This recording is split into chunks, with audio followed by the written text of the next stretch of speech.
नमस्कार। खास कार्यक्रम देश देशांतर में आपका स्वागत है। मैं हूं आरफा खानम शेरवानी। लगता है कि क्रिकेट की दुनिया में बड़ा बदलाव होने वाला है। कम से कम जस्टिस RM लोढ़ा कमेटी की रिपोर्ट की सिफारिशें तो इसी तरफ इशारा करती हैं। जस्टिस लोढ़ा ने अपनी रिपोर्ट सुप्रीम कोर्ट को सौंप दी है, जिसमें BCCI में नेताओं की भागीदारी को कम करने की बात कही गई है और साथ ही खिलाड़ियों के रोल को बढ़ाने की सिफारिश भी है। कमेटी की रिपोर्ट में सुधार लाने की बात कही गई है, जिससे भारत में क्रिकेट के प्रशासन में ज़्यादा से ज़्यादा पारदर्शिता बढ़ती जा सके, साफ गोई से काम लिया जाए और साथ ही राजनीति यानी सियासत को दूर रखा जाए। क्या बदलाव ला सकती हैं ये सिफारिशें? क्या अपनी छवि को सुधारने के लिए BCCI इस अवसर का इस्तेमाल करेगा? इन तमाम सवालों के जवाब ढूंढेंगे अपने मेहमानों के जरिए। मेरे साथ मौजूद हैं BJP से फिलहाल गोपाल कृष्ण अग्रवाल, नेशनल स्पोक्सपर्सन हैं। जफर इकबाल साहब मौजूद हैं, कैप्टन रह चुके हैं भारतीय हॉकी टीम के। साथ ही शेखर लूथरा हैं, स्पोर्ट्स एडिटर हैं DNA अखबार के। और साथ ही मेरे साथ कांग्रेस पार्टी के प्रवक्ता मुंबई से संजय झा भी जुड़ गए हैं। और साथ ही एक और खास मेहमान जल्द मौजूद होंगे, पूर्व क्रिकेटर चेतन चौहान। सभी मेहमानों का स्वागत है। सबसे पहले अगर शेखर मैं आपके साथ शुरुआत कर सकूं कि क्यों कई मायने में ये कहा जा रहा है कि अपने आप में ये बहुत क्रांतिकारी रिपोर्ट है, क्रांतिकारी इसमें सिफारिशें हैं। देखिए, सालों से मुझे याद है कि 20 साल मुझे हो गए इस प्रोफेशन में। जब 2000 का अगर आपको मैच फिक्सिंग का प्रकरण पता हो, तब से ये बातें चल रही है क्या हमारे पास कोई लॉ है। आप इंग्लैंड में देखिए, 3 पाकिस्तानी प्लेयर्स को जेल होगी, उनको सज़ा की गई कितने दिनों में, करीब करीब 2 महीने के पूरे ट्रायल में। भारत में क्या हुआ उन दिनों में, कोई कानून नहीं था, उनको कुछ को बैन किया, कुछ को लाइफ बैन, सभी लोग डिफरेंट कोर्ट्स में गए और छूट कर आ गए। पॉइंट इज़, क्या कभी स्पोर्ट्स सुधरेगी?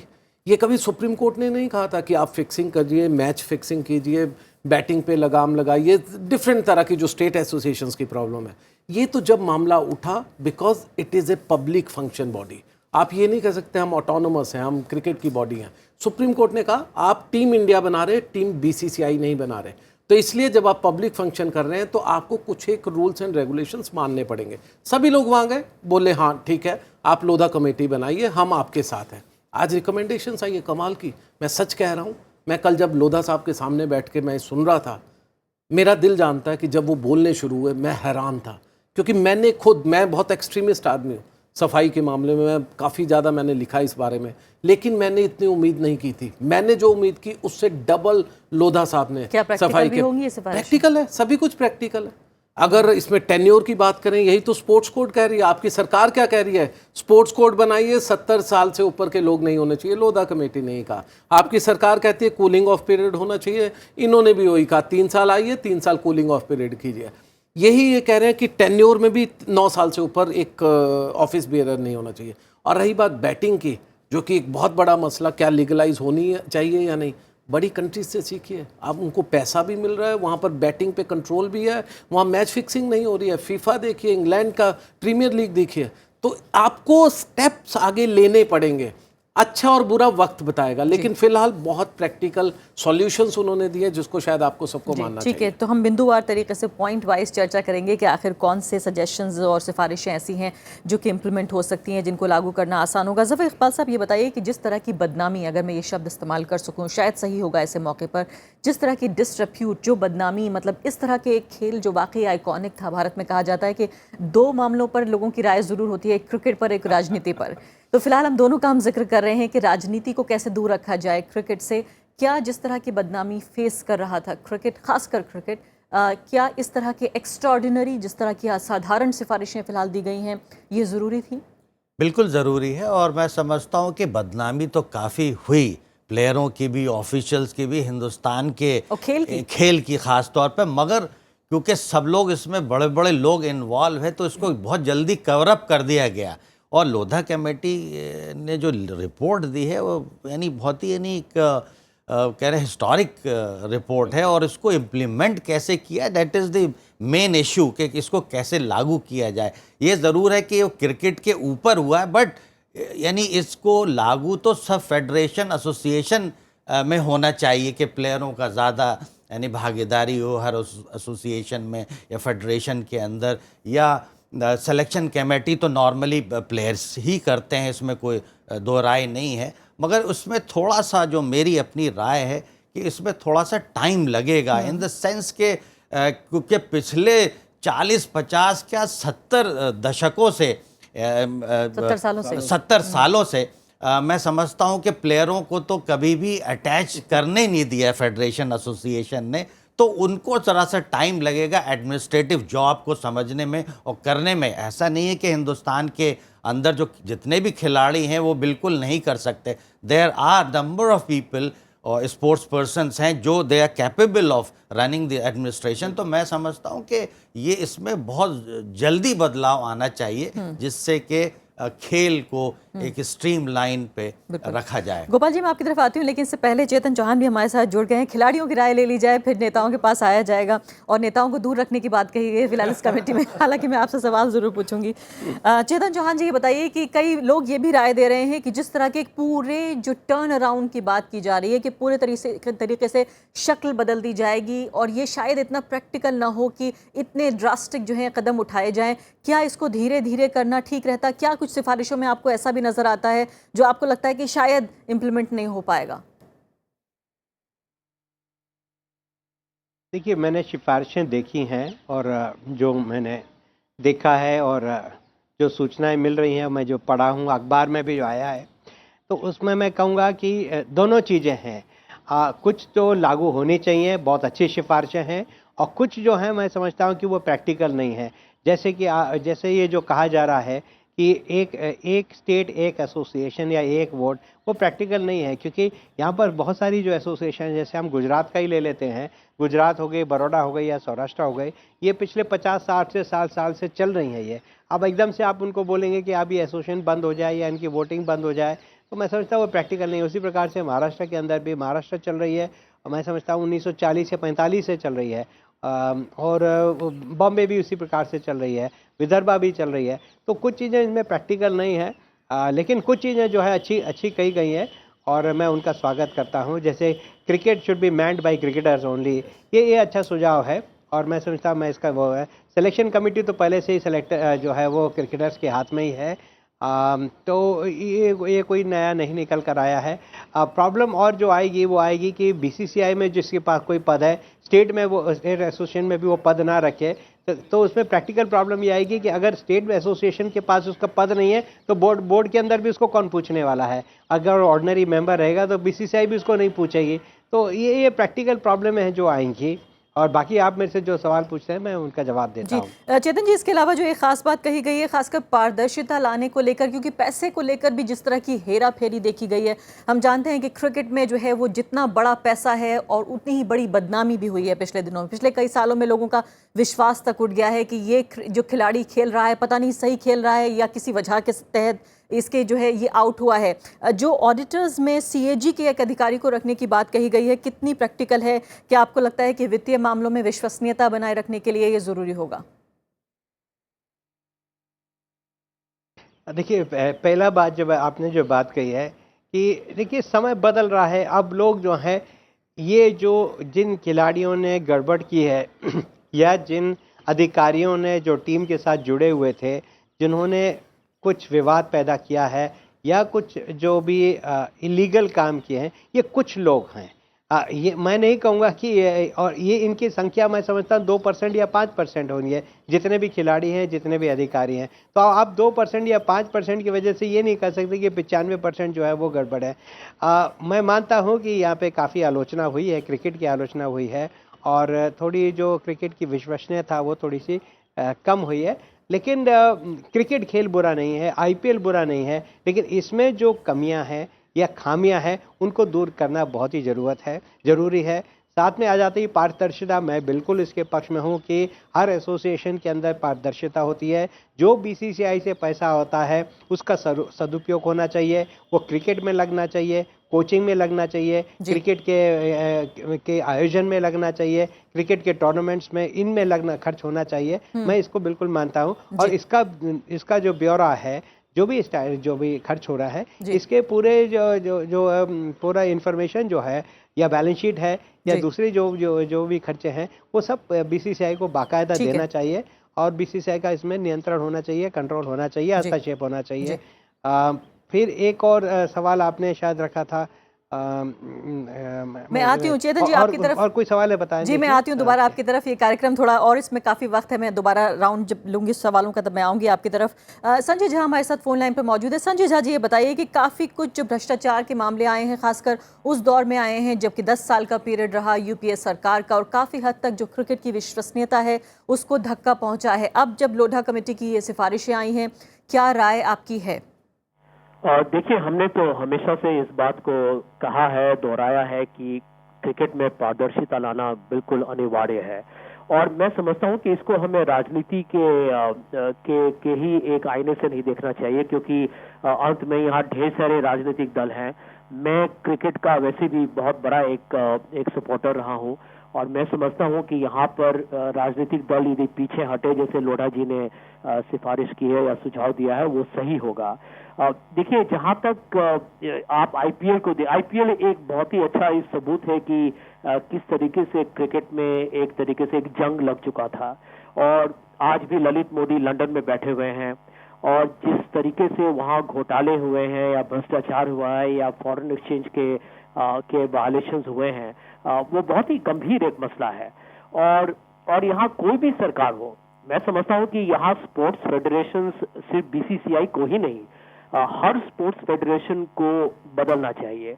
और अजय माकन जी ने एक स्पोर्ट्स बिल लाया था जिसको दुर्भाग्यपूर्ण बाकी लोगों ने उसको समर्थन नहीं दिया, परंतु मैं समझता हूं कि देर आए लेकिन दुरुस्त आए तो सही होगा। नहीं संजय झा जी, बातें आप अच्छी कर रहे हैं जरूर, लेकिन मसला ये है कि कई बार जो है पिछले कई सालों में कांग्रेस पार्टी के नेता तक इन्वॉल्व पाए गए हैं कई मामलों में। मुझे ये बताइए फिलहाल कि ये जो सजेशन है कि नेताओं को दूर रखा जाए खेल से, क्या ऐसा संभव होगा करना? बिल्कुल। मैं तो समझता हूँ कि जिस तरीके की अभी दुविधा या कश्मकश अरुण जेटली जी के सामने है, आज तो उनको क्रिकेट और डीडीसीए में जो उनकी भूमिका थी उन्हीं को लेके इतने प्रतिष्ठित जाने माने वकील और भारत के वित्त मंत्री को जिस तरीके का उनको अभी कठिनाई का सामना करना पड़ रहा है, वो इसीलिए है क्योंकि क्रिकेट में शासन बहुत कमजोर है, और इसीलिए हर राजनीतिक दल के लिए एक बहुत बड़ा एक मौका है कि आप देखिए, आप एक फुल टाइम पॉलिटिशियन हैं, और स्पोर्ट्स फेडरेशन में जो लोग अध्यक्ष बन के आते हैं या और इवन एक नॉमिनल कोई रोल या भूमिका अदा करते हैं, तो उनको समझना चाहिए cricket does not need part time administrators. और किसी भी स्पोर्ट्स में आप यदि उस स्पोर्ट्स के प्रोफेशनल को या आउटसाइड हेल्प, यदि आज ढेर सारे लोग चाहेंगे कि वो बीसीसीआई में काम करें। मैंने किसी प्रोग्राम में कहा था कि आप यदि इंडियन इंस्टीट्यूट ऑफ मैनेजमेंट के कैंपस में जाइए और वहां पर नए एमबीए स्टूडेंट्स को बोलिए, do you want to work with BCCI in marketing, finance, HR, production, जो भी हो, तो बहुत सारे युवा लोग चाहेंगे कि वो काम करें। और आज बीसीसीआई का आप रेवेन्यू देखिए या उनका जो इनकम देखिए या उनकी प्रॉफिट देखिए, तो they are as big as a multinational company. तो यहाँ पर ये एक तरीके से इसका एक प्रणाली, एक ढांचा बदलने की एक बहुत सख्त जरूरत है। And I am speaking not just as a Congress प्रवक्ता, लेकिन as a lover of the game of cricket, कि मैं सुरेंद्र खन्ना जी, संजय जी, लेकिन कि उस प्यार के लिए विश्वास होना भी बहुत जरूरी है, और काफी कुछ नुकसान जो है वो जब कांग्रेस पार्टी सरकार में थी तब उस कार्यकाल में हुआ है, और बहुत सिलेक्टिव मेमोरी के साथ संजय झा बात कर रहे हैं, सिर्फ एक पॉलिटिशियन को अलग करके, लेकिन जवाबदेही बीजेपी की जरूर बनती है। गोपाल कृष्ण अग्रवाल जी, ये बताइए कि फिलहाल देश के वित्त मंत्री कहीं ना कहीं आरोप तो लगे ही हैं और उनके पर सवालों के घेरे में भी हैं, साबित क्या होता है ये कोई नहीं जानता, लेकिन फिलहाल ऐसे वक्त पे जबकि वाकई इस खेल की क्रेडिबिलिटी लोकल स्तर से लेकर इंटरनेशनल लेवल तक कहीं ना कहीं दांव पर है, ऐसे में ये सिफारिशें कितनी अहम हैं और आपको लगता है कि आपकी सरकार रहते ये लागू हो पाएंगी? देखिए, सिफारिशें तो बहुत अहम है और इसमें कोई दो डाउट ये दो मत भी नहीं है कि क्रिकेट में बहुत बड़ा पैसा इन्वॉल्व है और ग्लैमर भी इन्वॉल्व है, जिसका हाई प्रोफाइल रिकग्निशन समाज में उसकी बहुत हमारे देश में है, जिसके कारण पॉलिटिशियंस और काफ़ी चीज़ें उसके बीच में आ गई हैं और इसमें आज की डेट में रिफॉर्म्स की ज़रूरत है। और अल्टीमेटली क्रिकेट बॉडीज़ में, केवल क्रिकेट में ही नहीं और भी सब स्पोर्ट्स बॉडीज़ में कई तरह के आरोप लगते गए और इसमें दो मत नहीं है कि इसकी रिफॉर्म्स की ज़रूरत है। इसीलिए सुप्रीम कोर्ट ने इंटरवीन भी किया। ये कमेटी की रिकमेंडेशंस हैं और ये रिकमेंडेशंस में कई चीज़ें, जैसे अभी चर्चा में सब में आया कि रिकमेंडेशंस में कई चीज़ें बहुत अच्छी हैं जो कि एड्रेस करती हैं प्रॉब्लम्स को, और संजय झा जी ने तो एकदम अपने आप में एकदम उन्होंने जो बोला वो कितना प्रीच किया वो तो अलग बात है, लेकिन सबसे बड़ी बात है कि ये जो हम एक्सट्रीम पे चले जाते हैं कि एक एंड में अगर प्रॉब्लम्स है, पॉलिटिशियंस के इंटरफेरेंस से प्रॉब्लम है, पैसे के कारण प्रॉब्लम है, तो उसको सडनली एकदम दूसरे एक्सट्रीम पे हो जाएं और सारा कुछ स्पोर्ट्स बॉडी स्पोर्ट्समैन के हाथ में दे दें और पूरा रिफॉर्म कर दें, ऐसा पॉसिबल भी नहीं है और वह अल्टीमेटली सॉल्यूशन नहीं है। हमें लगता है जब रिफॉर्म के प्रोसेस में जाएं तो स्लोली जाना चाहिए। अब मेरा मतलब है कि अगर कुछ चीज़ों को रेस्ट्रिक्शन कर दें, और ये जो रिकमेंडेशंस है मेरे को नहीं लगता ये सारे प्रॉब्लम्स का सॉल्यूशन है। अगर व्यक्ति अगर खराब है तो वो स्पोर्ट्समैन होगा या पॉलिटिशियन होगा या वो इंडस्ट्रियलिस्ट होगा या कुछ भी होगा, वो सारे करप्ट, वो सिस्टम्स को करप्ट करे। और जितने हमारे यहाँ नहीं गोपाल जी, कहा जाता है कि चूंकि पॉलिटिशियंस जो हैं वो खासकर जो रूलिंग पार्टी के लोग ज़्यादा इन्वॉल्व रहते हैं इन बॉडीज़ में, वो ज़्यादा प्रभावकारी होते हैं और ज़्यादा लोगों को फेवर कर सकते हैं, इसलिए ये महत्वपूर्ण नहीं, ऐसा नहीं है। अगर आप पिछले BCCI और उनके फॉर्मेशन में देखें तो अक्रॉस पार्टीज थे, और केवल पॉलिटिशियंस ही नहीं है, बिजनेसमैन भी हैं, बहुत बड़े बड़े इंडस्ट्रीज भी इन्वॉल्व हैं। तो जब इस सिस्टम में पैसा है, ग्लैमर है, तो सभी तरह के फिल्म स्टार्स भी इन्वॉल्व हैं। IPL में पूरे फिल्म स्टार्स इन्वॉल्व थे। तो अल्टीमेटली ये भी नहीं कह सकते, इन लोगों ने भी बहुत बड़ा उस स्पोर्ट्स को एक रिकॉग्निशन दिलवाने में सबका, फिल्म स्टार्स का भी रोल है। नहीं तो ये गेम में ग्लैमर आता है, तो इन चीज़ों को बैलेंस करना पड़ेगा। और अब समस्या मुझे लगता है कि ये जो रिकमेंडेशंस लोढ़ा कमेटी की है, एक तो यह है कि ये रिकमेंडेटरी रोल है, सुप्रीम कोर्ट के पास कितना पावर है कि ये पूरा इंप्लीमेंट BCCI पे फोर्स कर दे कि ये नहीं, लेकिन कहा ही जा रहा है कि अगर जरा भी बचती है BCCI इसे ना अपनाने में, तो कहीं ना कहीं आम जनता के बीच में तो इसका कोई लीगल, इसकी वो नहीं है, स्टैंडिंग नहीं है, लीगल बाइंडिंग नहीं है, लेकिन उसके बावजूद भी अगर आम जनता में ये मैसेज जाता है कि इन सिफारिशों को BCCI नहीं लागू करना चाहती, तो इससे और ज्यादा बदनामी होगी। नहीं, ऐसा नहीं। देखिए, ये जो रिकमेंडेशंस हैं अपने आप में ये सॉल्यूशन तो वो कमिटी बोल रही है ना कि इससे सॉल्यूशन हो जाए। जब आप डिस्कस करेंगे तो कई चीजें सॉल्यूशन के रूप में नहीं उभर के क्या आप पॉइंट वाइज बता सकते हैं? देखिए, जैसे इन्होंने अभी चेतन चौहान जी ने कहा कि स्टेट को पॉलिसी, जो स्टेट एसोसिएशन है, महाराष्ट्र जैसे एसोसिएशन जहाँ पे बड़ी प्रोमिनेंट 2-3 एसोसिएशन, उनको 1 वोट देंगे और अब जो करंट प्रेसिडेंट है उसी का वोटिंग राइट खत्म हो जाएगा। दूसरा, ये जो 3 साल के बाद कूलिंग पीरियड, इतने सारे लोग, और फिर 9 साल, हर 3 साल के बाद 3 साल का कूलिंग पीरियड, और स्पोर्ट्समैन की लाइफ कितनी होती है, वो इतना खेल के तो फिर कितना लंबा करेंगे। और भी ये CAG की बात है। अब BCCI अपने आप में एक सेक्शन 25 कंपनी है जिसका पूरा कंट्रोलिंग सिस्टम है कंपनी लॉ के अंदर। अब आप उसमें CAG ले, तो मैं कह रहा हूं कि उस सिस्टम में कमियों को दूर करके उसको इंप्लीमेंट करें। उसमें भी बहुत चेक्स एंड बैलेंसेस हैं, उनमें जो लैप्सेस हैं उनको ठीक करें। यानी आप ये कह रहे हैं कि इस तरह से पूरा ट्रांसफॉर्मेशन जो है शायद ये वारंटेड भी नहीं है, और ये शायद मुश्किल भी होगा। और ये देखना है कि क्या इसकी रिकमेंडेशन इन पार्ट एक्सेप्ट की जा सकती है। मुझे लगता है सुप्रीम कोर्ट की मैच्योरिटी वहां होगी कि इनमें से, इन रिकमेंडेशन में से जो इम्प्लीमेंटेबल है और पॉजिटिव है, उनको मल्टीपल डिबेट लेके उनको इम्प्लीमेंट करें, तो रिफॉर्म की हम एक्सेप्ट करते हैं, जरूरत है। सहमत नहीं आपसे? नहीं, बाय एंड लार्ज जो ये कह रहे हैं ठीक है पॉलिटिशियंस के हिसाब से, लेकिन मैं तो एक स्पोर्ट्स रिपोर्टर हूँ। मैं सालों से ये देख रहा हूँ। पहली बात, शशांक मनोहर का नहीं रहेगा वोट, मैं भी मानता हूँ, लेकिन वो करने को राजी हैं। ये उनके कार्यकाल में है कि इतना भी इम्प्लीमेंट जो हुआ इस इलेक्शन के बाद, उन्होंने लोधा कमेटी के सामने पहले ही कहा था जाके, मैं इम्प्लीमेंट करने वाला हूँ, मैं साफ छवि का हूँ, मैं यहाँ से गंदगी हटाना चाह रहा हूँ। इसलिए हुआ। कल लोधा कमेटी ने कहा अगर ये ना होते तो ये जो कुछ स्टेप्स हुए हैं वो भी ना होते कॉन्फ्लिक्ट ऑफ इंटरेस्ट के। पहली चीज़, वो तैयार है कि मेरा विदर्भा का वोट जाए।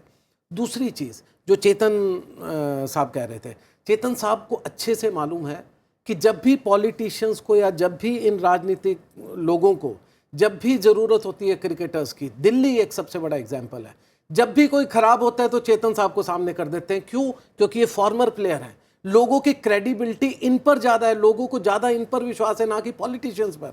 जब भी यहाँ से मैच जब बैन हुए थे, सबसे आगे चेतन साहब को खड़ा किया गया। क्यों? क्योंकि लोगों को विश्वास होगा हाँ चेतन चौहान कह रहे हैं। लेकिन जब पैसे की बात आती है तो चेतन साहब को पूछिए कितना पैसा इनको समझ आ रहा है। इनको तो पता भी नहीं था, इनके प्रेसिडेंट गायब कर रहे थे पैसे वहां से 1.55 करोड़। तो इसलिए मैं कह रहा हूं क्रिकेटर्स की जरूरत हमेशा से रही है, लेकिन क्रिकेटर्स को एक पॉन की तरह यूज किया गया है। आज लोधा कमेटी ने बहुत सिंपल कहा है, आप क्रिकेट को अलग कीजिए, आप एडमिनिस्ट्रेशन अलग कीजिए। चेतन चौहान जैसे लोगों को क्रिकेट चलाने दीजिए। वेंकसरकर अभी भी एमसीए में क्रिकेट चला रहे हैं, तो उनको क्रिकेट चलाने दीजिए, उनको पैसा उनके हिसाब से दीजिए। और एडमिनिस्ट्रेशन को जो है अभी भी पॉलिटिशियंस चला सकते हैं, सभी लोग। और रही बात 3 साल के cooling of period, conflict of interest आता कहां से? आप 3 साल यहां पर भी रहेंगे। चेतन चौहान जी के ही यहाँ के एक व्यक्ति हैं जो यहाँ के वाइस प्रेसिडेंट है, वो बोर्ड में गए, वाइस प्रेसिडेंट बनकर आगे सेंट्रल जोन के। अभी कॉन्फ्लिक्ट ऑफ इंटरेस्ट नहीं है, वो दिल्ली का ध्यान रखेंगे या मध्य प्रदेश का? और शेखर जी, कभी कभी मजाकिया भी हो जाता है ये सब, जिस तरह से बिल्कुल रोल रिवर्सल होता है। चेतन जी, जल्दी से आप इस बात का जवाब दीजिए, फिर जफर इकबाल साहब के पास जाऊंगे। देखिए, जो अभी शेखर बोल रहे हैं, इसे काफ़ी चीज़ों से मैं सहमत हूं, और मैं बिल्कुल मानता हूं कि पारदर्शिता होनी चाहिए। क्रिकेट जो है वो क्रिकेटर्स के हाथ में दे दें, लेकिन वो उसमें भी क्रिकेटर्स जो हैं जिनको अनुभव है और जो पढ़े लिखे हैं और जो ये काम कर सकते हैं। क्योंकि समस्या ये भी आ जाती है ना कि अधिकतर जो एसोसिएशंस हैं यहाँ पर, जो एडमिनिस्ट्रेशन में है, इनका कोई रेम्यूनरेशन नहीं मिलता है। ये जो है ये एक प्रकार से चैरिटी का काम हम लोग करते हैं। तो कई बार जो है जो कमर्शियल प्लेयर्स होते हैं, जो प्रोफेशनल प्लेयर्स होते हैं, वो जो है वो सेलेक्टर्स बन सकते हैं या फिर कोच बन सकते हैं, क्योंकि वहाँ पर उनको जो है रेम्यूनरेशन मिल जाएगा और मिलना भी चाहिए। लेकिन एडमिनिस्ट्रेशन में आ जाते हैं तो फिर उनको जो है अनटिल अनलेस उनको सीईओ बना दिया जाए या जीएम बन जाए, जनरल मैनेजर बना दिया जाए, तब तो हो जाएगा। लेकिन जो समस्या जो मैं समझ रहा हूँ वो आ रही है, वो ये है कि जो पुरानी एसोसिएशन इतने सालों से चल रही हैं, एकदम से आप उन पे कंट्रोल करके उनको आप वोटिंग राइट छीन लेंगे, मैं समझता हूँ वो ठीक नहीं होगा। क्योंकि इन एसोसिएशन ने ऐसा नहीं कि क्रिकेट के लिए काम नहीं किया है, इन्होंने बहुत अच्छा काम किया है। महाराष्ट्र के लिए बहुत सारे टेस्ट प्लेयर्स निकल कर आए, गुजरात से टेस्ट प्लेयर्स निकले हैं, बड़ौदा से निकले हुए हैं। तो मैं नहीं कहूँगा कि इनका कंट्रीब्यूशन नहीं, इनका कंट्रीब्यूशन है। फिर बात आ जाती है कि एक स्टेट एक एसोसिएशन, अभी ये भी पक्का नहीं है, क्योंकि जो लोढ़ा कमेटी की रिपोर्ट आई है, these are more suggestions and recommendation. अब इनको सुप्रीम कोर्ट, मैं समझता हूं कि इन टोटो लागू नहीं करना चाहिए।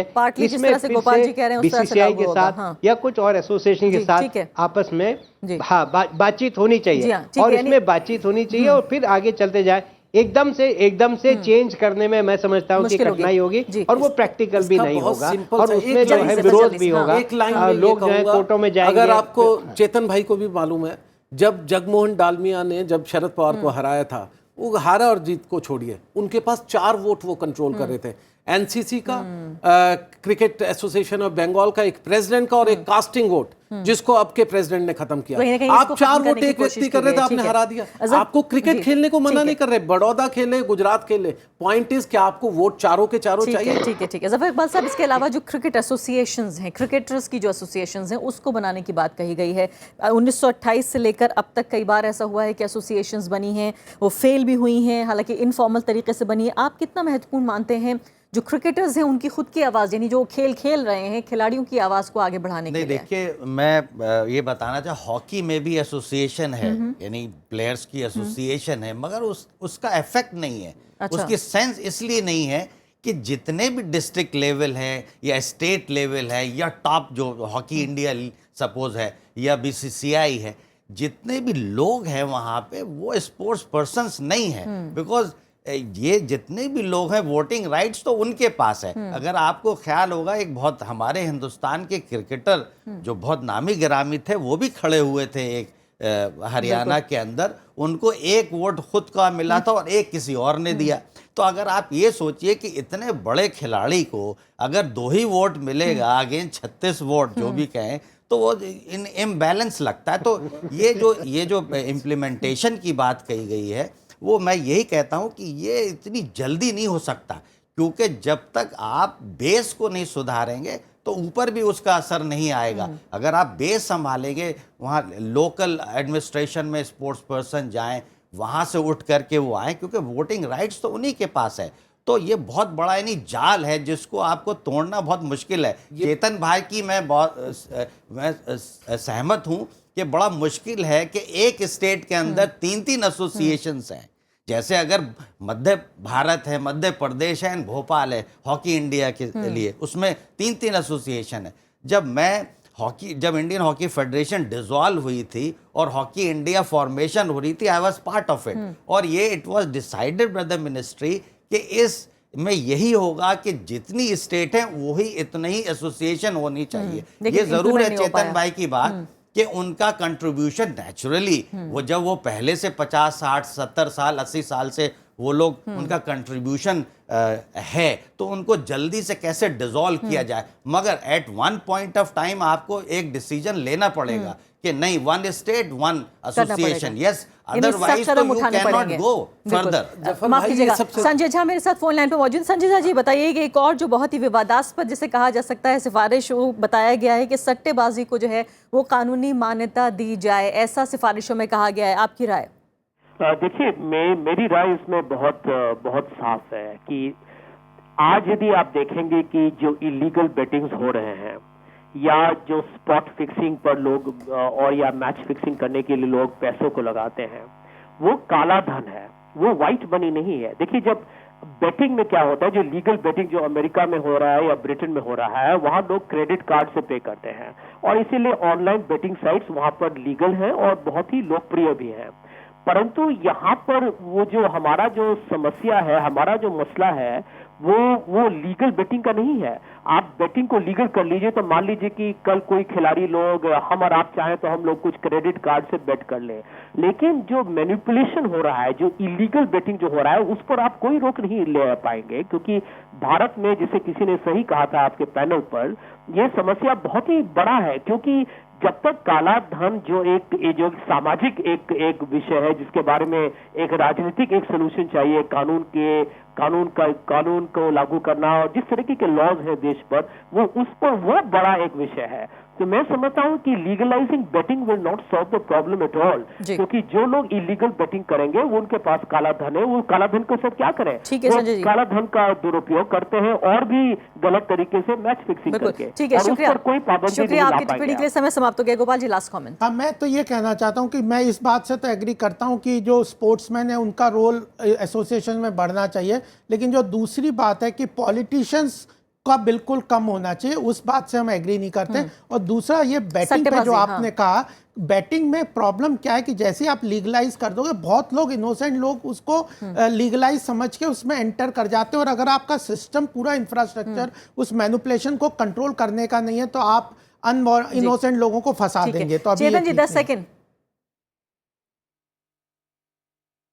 नहीं, देखिए, इसमें एक तो जफर भाई से जो बात जो कर रहे थे, उसकी बात को जोड़ते हुए जफर भाई, देखिए, ज़्यादा एसोसिएशंस अगर होती हैं तो ज़्यादा प्लेयरों को मौका मिलता है। अगर आप उत्तर प्रदेश में एक एसोसिएशन है, 21 करोड़ आदमी है, उसमें एक टीम बन रही है, मैं समझता हूँ वहाँ पर 2 टीमें होनी चाहिए। 7 करोड़ से एक टीम बनाना या 7 करोड़ में टीम बनना, हमको ज़्यादा प्लेयरों की भी आवश्यकता है, उनको भी ज़्यादा खेलना चाहिए, तो ही उनको मौका मिलेगा। ज़्यादा प्लेयर खेलते हैं तो उसमें से फिर टैलेंट भी निकल कर आता है। आप संख्या कम कर देंगे, एक स्टेट में एक एसोसिएशन होगी, संख्या प्लेयरों की कम हो जाएगी, फिर कंपटीशन जो है वो कम हो जाएगा। इसलिए जो अभी एसोसिएशन चल रही है, कम नहीं होगी, बिल्कुल चलते रहना चाहिए। मैं जानती हूं कि अभी आप लोगों के पास ओपिनियन ज्यादा है, लेकिन मेरे पास समय समाप्त हो चुका है। माफी चाहती हूं चेतन जी आपसे। बहुत बहुत शुक्रिया सभी मेहमानों का इस चर्चा में भाग लेने के लिए। साफ तौर पर क्रिकेट, जिसको भारत में कहीं ना कहीं एक धर्म जैसा दर्जा हासिल है, उम्मीद है इन सिफारिशों के बाद जो लोगों का डगमगाता विश्वास है वो फिर से मजबूत होगा। इसी के साथ अभी के लिए इतना ही। नमस्कार।